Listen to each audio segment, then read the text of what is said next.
সময় আসবে এমন ইন্দুরের কষ্ট পাবানা পাবার জন্য। তাড়াহুড়ো করো না, অপেক্ষা করো।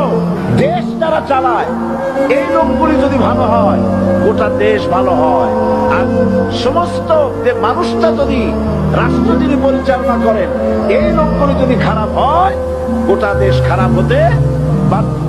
ওরা মনে করে এই ক্ষমতা থেকে আমাদেরকে কেউ নামাইতে পারবে না। স্বৈরাচারীরা তার পতনের সমস্ত ছিদ্র বন্ধ করে, কিন্তু একটা ছিদ্র বন্ধ করতে পারে না।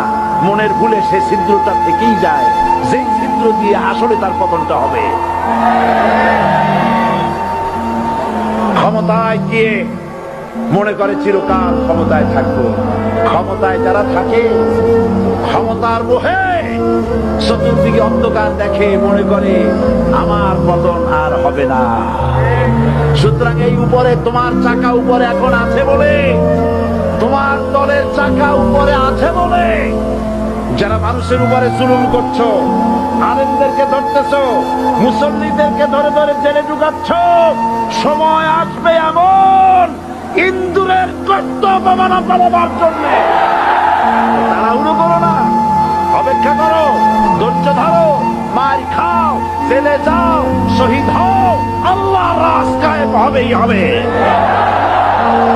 যারা ইসলামী শাসন চান, আল্লাহর দ্বীনকে বিজয়ী দেখতে চান, তাদেরকে অসংখ্য মানুষকে পোড়াইতের মতো জেলখানায় পুড়ে পুড়ে মরতে হবে।